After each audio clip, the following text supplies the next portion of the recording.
Selamat pagi semua. Selamat bertemu kembali di via Zoom. Seperti biasa kita akan melakukan aktivitas atau proses belajar mengajar pada pagi hari ini melalui pertemuan daring atau melalui via Zoom ini.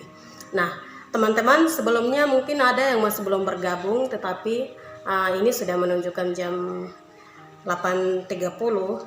Jadi kita akan memulai proses belajar mengajar pada pagi hari ini. Mungkin bagi yang masih belum bergabung, mereka akan menyesuaikan dari belakang.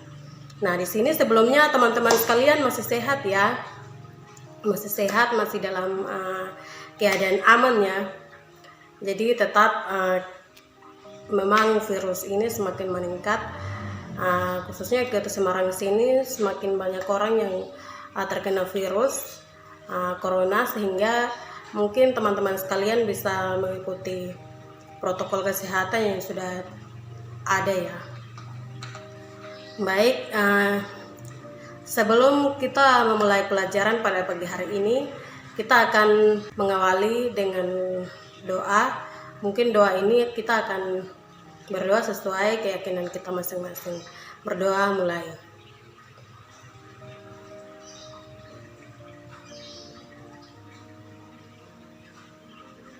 Berdoa selesai. Baik, teman-teman, pada pagi hari ini kita akan kita akan mempelajari tentang teks hasil observasi. Nah, apa itu hasil teks observasi? Mungkin ada teman-teman sekalian ada yang tahu. Baik, jika tidak ada, saya akan menjelaskan langsung. Jadi hasil teks observasi itu memberikan informasi yang umum berdasarkan fakta-fakta yang telah dikumpulkan. Biasanya teks laporan observasi ini dilakukan oleh pengamat yang turun langsung ke lapangan atau TKP dan langsung menyaksikan atau mengambil fakta-fakta yang sedang terjadi di situ dan menuliskan berupa tulisan ataupun menginformasikan secara langsung, mungkin berupa video atau berupa foto-foto yang diambil pada TKP tersebut. Adapun tujuan dari hasil observasi tersebut antara lain memperinci, mengklasifikasi, dan memberi informasi faktual tentang orang, hewan, atau objek ataupun suatu fenomena yang sedang terjadi. Nah, adapun laporan observasi ini memiliki ciri-ciri. Ciri-cirinya, isi yang dibahas adalah ilmu tentang suatu objek. Terus yang kedua, objek yang dibahas bersifat umum sehingga menjelaskan ciri umum yang terbentuk kategori atau kelompok itu. Yang ketiga, bertujuan menjelaskan dari sudut pandang ilmu. Jadi biasanya kalau terjadi atau mencari tahu hasil observasi tersebut itu kita tidak langsung mengambil begitu saja, tetapi mengkaitkan dengan ilmu yang sudah ada. Mungkin ini disebabkan karena ada alasan tertentu atau ada alasan lain yang mendukung faktor itu terjadi. Biasanya seperti begitu. Dan yang berikut, objek atau hal yang dibahas secara sistematis dirinci bagian-bagian objektif. Terus yang di bawahnya merinci objek atau hal secara sistematis dari sudut ilmu. Jadi mendefinisi, mengklasifikasi, menjabarkan ciri-ciri objek tersebut. Yang berikutnya adalah menyimpulkan isi teks laporan hasil observasi. Nah, kegiatan menyimpulkan ini biasanya dari buku yang dibaca atau sesuatu yang didengar. Nah, di sini ada beberapa tahapan. Yang pertama, apa yang dibahas pada teks tersebut. Jadi mereka akan melihat secara keseluruhan dari hasil teks yang sudah ada.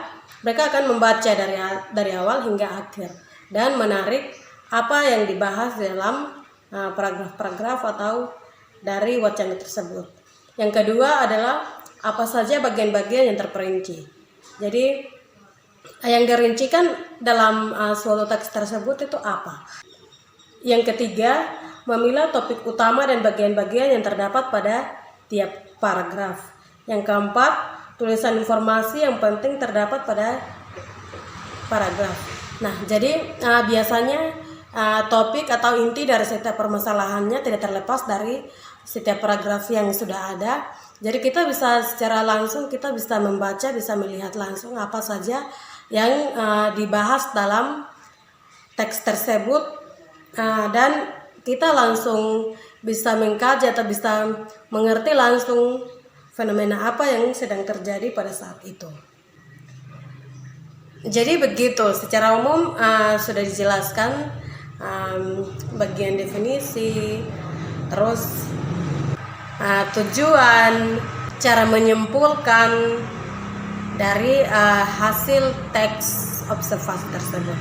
Nah, terakhir kita akan melihat bagaimana merangkum atau menyajikan laporan hasil observasi tersebut. Jadi di sini ada beberapa langkah. Yang pertama, mungkin kita akan menentukan. Jadi jika kita ingin observasi atau mendefinisikan suatu hal, kita akan menentukan topik lebih awal. Jadi apa yang kita akan bahas.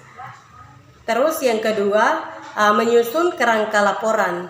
Jadi dari teks atau topik yang sudah ada di atas, kita akan menyusun langkah-langkah atau kerangka yang akan kita susun di dalam teks laporan tersebut. Yang ketiga, menentukan informasi yang diperlukan dan cara mencari informasi. Jadi di sini kita akan mencari informasi atau mendapatkan cara untuk mencari informasi-informasi. Terus yang keempat, menata informasi dan hasil rangkuman menjadi teks hasil laporan observasi. Nah, dari setelah kita mencari, kita akan menyimpulkan atau menyusun menjadikan suatu hasil observasi. Terus yang kelima, menata informasi yang diperoleh sesuai struktur teks hasil observasi. Atau yang terakhir, memvariasi kalimat dan pengembangan paragraf pada teks laporan hasil observasi. Mungkin sampai di sini ada yang ingin bertanya? Jika ada, saya persilakan.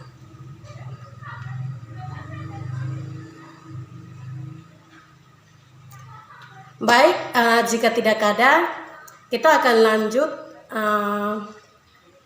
mengakhiri pelajaran pada pagi hari ini. Akhir dari materi ini, saya akan memberikan tugas kepada teman-teman sekalian untuk teman-teman bisa observasi apa saja mungkin tentang bencana atau tentang keadaan yang sedang terjadi, atau mendefinisikan orang dan lain-lain dengan menemukan fakta-fakta yang seperti tadi sudah dijelaskan. Mungkin minggu depan saya akan melihat tugas dari teman-teman sekalian. Baik, jangan lupa tugas minggu depan kita akan melihat dan membahas bersama-sama. Kita pastikan untuk tetap sehat. Sekian, kita akan menutup pertemuan pada kali ini dengan doa. Doa menurut agama dan keyakinan kita masing-masing. Berdoa mulai.